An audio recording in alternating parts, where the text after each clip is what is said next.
Hello viewers, welcome back to my technology channel on YouTube, GTech. This video is about an improvised power supply that I have built for one of my audio amplifiers. I have built such a power supply before and I know that it works well, and the outcome of the amplifier, I'm talking about the quality of sound, is much better compared to quality of sound when regular simple power supplies are used. So anyways, here is the power supply that I have built. So this is how it looks externally, and this is how I have assembled the components. So I made this PCB myself anyways. Okay, so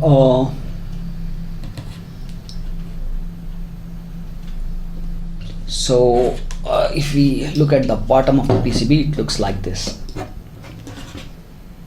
Okay, so as you can see here, some of the tracks I have reinforced with a thick copper wire. So I will tell you why I have done that. So let's see how the circuit works. So I will go to the whiteboard. So here is the circuit of the power supply. So it's a dual power supply in the sense like I have both plus and minus voltages. So as you can see, it starts with the transformer. So I've used a 35035 transformer here, and then it goes to the bridge rectifier. Then I have a filter capacitor here, filter capacitors. So I have used 22,000 microfarad into 2 filter capacitors. So till here it is a regular power supply. Okay, so now what I would be doing is I would be tapping power from this stage, and this will go to the output stage of the amplifier. So on the amplifier board, I am isolating the input stage and the output stage. So from here it goes to the output stage of the amplifier. Okay, so then I am isolating and regulating the power supply that comes out from here. Okay, for this I have used a transistor Zener regulator circuit, as you can see here.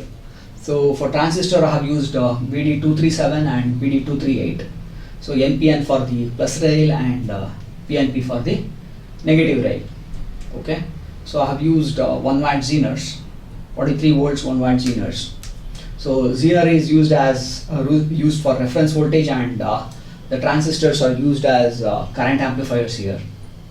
So the transistor Zener regulated power supply that I get here at this point. So this will go to the input stage of the amplifier. So very important. So the input stage is getting a fairly regulated power supply. So the last part of the circuit is a special circuit.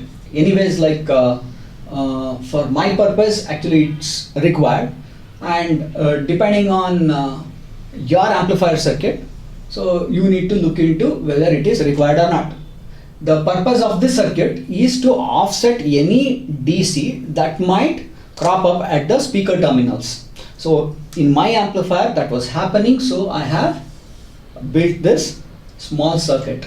So what it does is, like for example, if I connect this to, I'm going to connect this to the input of the amplifier after the coupling capacitor.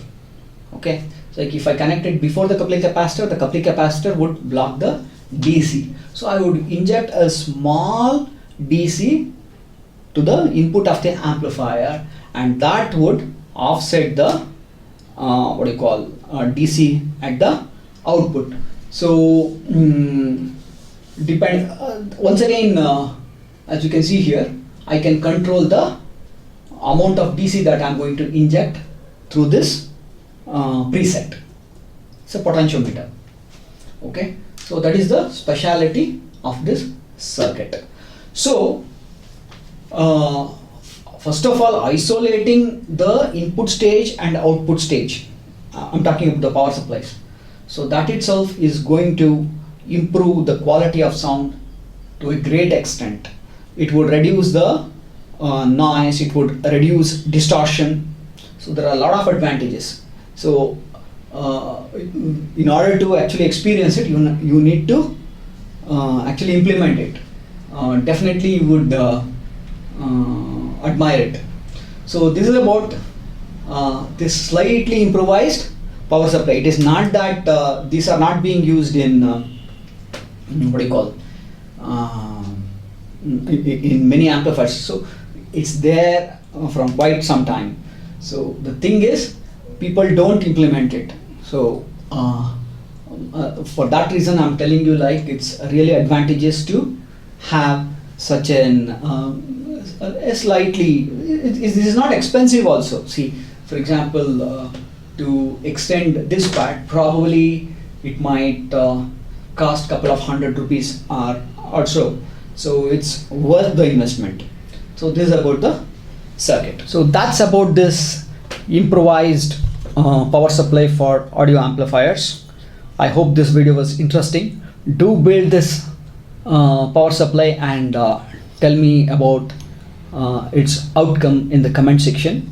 So always remember, when working with electronics, be very careful. So because these circuits involve high voltages, so it can be fatal. So always have an observer with you while working. So it's very important. So take all the precautionary measures. So that's all for now. Thank you.